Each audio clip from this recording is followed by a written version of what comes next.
1914년이라는 해는 인류 역사상 가장 파괴적인 전환점이 될 줄 아무도 몰랐습니다. 당시 유럽은 문명의 절정기라 여겨졌죠. 화려한 문화와 첨단 기술, 세련된 패션이 꽃피운 시대였으니까요. 하지만 그 화려함 뒤에는 거대한 화약고가 숨어 있었습니다. 이제 그 폭발의 순간을 자세히 들여다보겠습니다.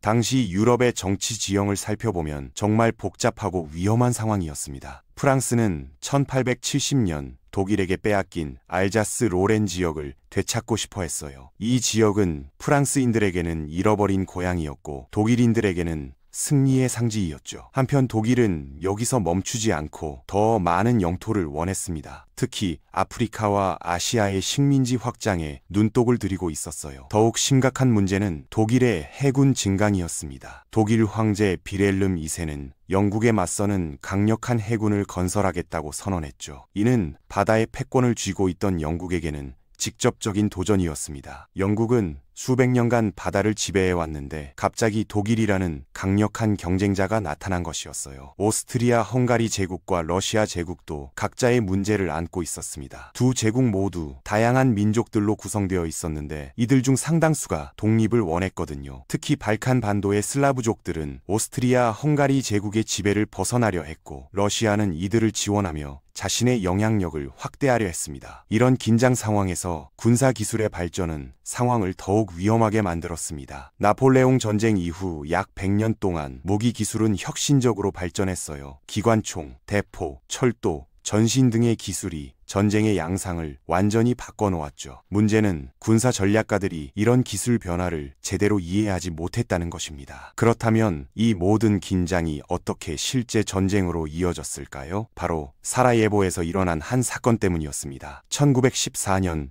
6월 28일 오스트리아 헝가리 제국의 페르디난트 황태자가 보스니아의 수도 사라예보를 방문했어요. 이 방문 자체가 도발적이었습니다. 왜냐하면 그날이 바로 세르비아의 국경일이었거든요. 페르디난트 황태자는 오픈카를 타고 미리 공개된 경로를 따라 시내를 행진했습니다. 이는 보안상 매우 위험한 일이었죠. 예상대로 세르비아계 보스니아인 암살자들이 기다리고 있었어요. 첫 번째 암살 시도에서는 암살자가 황태자의 차에 폭탄을 던졌지만 빗나갔습니다. 폭탄은 뒤따라오던 수행원들의 차를 공격했죠. 여기서 황태자가 즉시 사라예보를 떠났다면 역사는 완전히 달라졌을 것입니다. 하지만 그는 폭탄 공격으로 부상당한 수행원들을 병원에서 문안하기로 결정했어요. 이것이 치명적인 실수였습니다. 병원으로 가는 길에서 운전사가 길을 잘못 들었고 우연히도 첫 번째 암살에 실패했던 가브릴로 프린치프 앞에서 차가 멈춘 것입니다. 프린치프는 이 기회를 놓치지 않았습니다. 그는 권총을 꺼내 페르디난트 황태자와 그의 부인을 사살했어요. 이 순간이 바로 제1차 세계대전의 도화선이 된 것입니다. 하지만 단순한 암살 사건이 어떻게 전 세계를 전쟁의 소용돌이로 몰아넣었을까요? 오스트리아 헝가리 제국은 이 사건을 세르비아 정부의 배후 조종으로 보았습니다. 실제로 암살자들이 세르비아에서 훈련받고 무기를 제공받았다는 증거도 있었어요. 하지만 오스트리아 헝가리는 세르비아와 단독으로 전쟁을 벌일 자신이 없었습니다. 그래서 독일에게 지원을 요청했죠. 독일 황제 비렐름 2세는 오스트리아 헝가리에게 이른바 백지수표를 건넸습니다. 즉 어떤 행동을 취하든 독일이 지원하겠다는 약속이었어요. 이는 매우 위험한 결정이었습니다. 독일은 이 기회를 통해 유럽에서의 패권을 확립하려 했던 것 같아요. 오스트리아 헝가리는 독일의 지원을 확신하고 세르비아에게 최후 통첩을 보냈습니다. 이 최후 통첩의 내용은 사실상 세르비아의 주권을 포기하라는 것이나 다름없었어요. 세르비아가 대부분의 요구를 수용했음에도 불구하고 오스트리아 헝가리는 1914년 7월 28일 세르비아에 선전포고했습니다. 여기서 동맹체계가 작동하기 시작했어요. 러시아는 슬라브족의 맏형 역할을 자처하며 세르비아를 지원했습니다. 독일은 러시아의 동원에 맞서 러시아에 선전포고했고 러시아와 동맹인 프랑스에도 선전포고했죠. 영국은 처음에는 중립을 유지하려 했지만 독일이 벨기에를 침공하면서 전쟁에 참여하게 됩니다. 독일의 전략은 소위 슐리펜 계획이라 불리는 것이었어요. 이 계획의 핵심은 러시아가 완전히 동원되기 전에 프랑스를 빠르게 제압한다는 것이었습니다. 독일 군부는 러시아가 거대한 영토와 낙후된 교통망 때문에 동원에 6주 정도 걸릴 것으로 예상했거든요. 하지만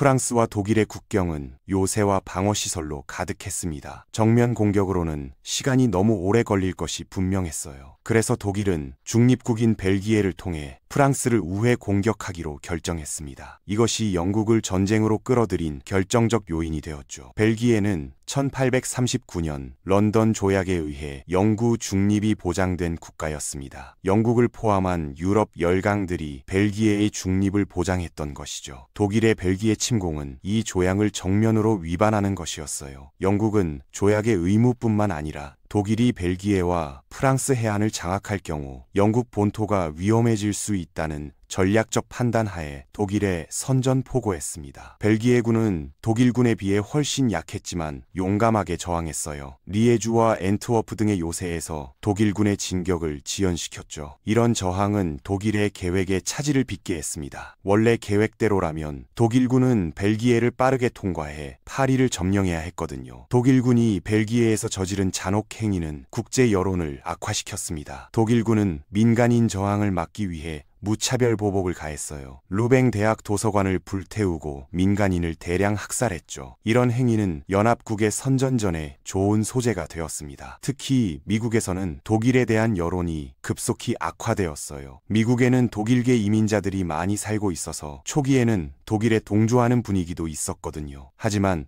벨기에에서의 잔혹 행위가 알려지면서 독일에 대한 동정심이 사라졌습니다. 한편 전쟁 초기의 군복과 전술은 과거 시대의 것이었어요. 프랑스군은 여전히 밝은 파란색 상의에 빨간색 바지를 입고 있었습니다. 이는 나폴레옹 시대의 전통을 이어받은 것이었죠. 문제는 이런 화려한 군복이 기관총과 대포가 지배하는 현대전에서는 완벽한 표적이 되었다는 것입니다. 독일군도 마찬가지였어요. 그들은 여전히 기병 돌격과 총검 공격이 효과적일 것이라고 생각했습니다. 전쟁을 낭만적인 모험으로 여기는 19세기적 사고에서 벗어나지 못했던 것이죠. 조국을 위해 죽는 것을 영광으로 여기는 분위기가 팽배했어요. 하지만 현실은 달랐습니다. 기관총 한 대가 수백 명의 기병을 몇 분 만에 전멸시킬 수 있었어요. 대포의 사정거리와 파괴력도 이전과는 비교할 수 없을 정도로 향상되었죠. 전쟁의 양상이 완전히 바뀐 것입니다. 러시아는 독일의 예상보다 훨씬 빠르게 동원을 완료했습니다. 이는 슐리펜 계획에 큰 차질을 빚게 했어요. 독일은 서부 전선에 집중하려 했는데 동부 전선에도 상당한 병력을 투입해야 했거든요. 오스트리아 헝가리군은 러시아군을 막아내기에는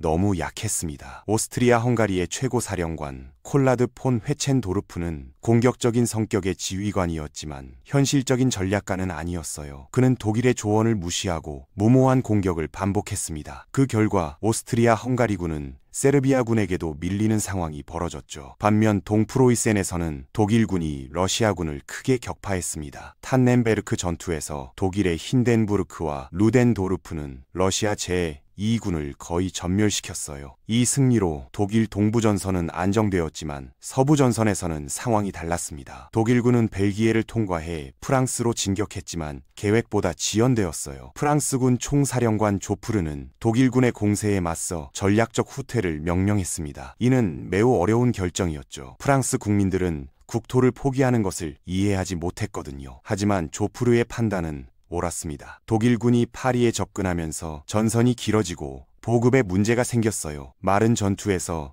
프랑스군과 영국군은 반격을 시작했고 독일군 전선에 틈이 생겼습니다. 독일군은 포위될 위험을 피해 후퇴할 수밖에 없었어요. 이후 양군은 서로의 측면을 공격하기 위해 북쪽으로 이동했습니다. 이를 바다로의 경주라고 부르죠. 결국 양군은 스위스 국경에서 북해까지 이어지는 긴 참호선을 구축했습니다. 이것이 서부전선 참호전의 시작이었어요. 참호전은 인류 역사상 가장 참혹한 전투 형태 중 하나였습니다. 양측은 무인지대를 사이에 두고 대치했어요. 공격하는 쪽은 며칠간 포격으로 적을 괴롭힌 후 보병을 돌격시켰습니다. 하지만 기관총과 철조망, 대포가 기다리는 무인지대를 건드리는 것은 자살 행위나 다름없었죠. 참호 안의 생활도 지옥 같았습니다. 진흙과 시체가 뒤섞인 참호에서 군인들은 쥐와 질병과 싸워야 했어요. 포탄의 폭발로 인한 정신적 충격도 심각했습니다. 많은 군인들이 전쟁 신경증에 걸렸죠. 수개월간의 전투로 수만 명이 죽어가면서도 전선은 몇 킬로미터, 때로는 몇백 미터밖에 움직이지 않았습니다. 베르댕 전투에서는 70만 명이 죽거나 다쳤지만 전선은 거의 변하지 않았어요. 솜 전투에서도 마찬가지였습니다. 지휘관들은 이런 상황을 이해하지 못했어요. 그들은 여전히 19세기적 사고에 머물러 있었습니다. 더 많은 병력을 투입하면 돌파할 수 있을 것이라고 믿었죠. 하지만 현실은 그렇지 않았습니다. 기술의 발전이 방어자에게 압도적으로 유리한 상황을 만들어낸 것입니다. 이렇게 시작된 제1차 세계대전은 인류 문명에 돌이킬 수 없는 상처를 남겼습니다. 화려했던 19세기 문명의 종말을 알리는 신호탄이었죠. 전쟁이 끝날 때까지 수천만 명이 죽고 다쳤으며 유럽의 정치 지형은 완전히 바뀌었습니다. 이 전쟁이 어떻게 전개되고 끝났는지는 또 다른 이야기가 될 것입니다.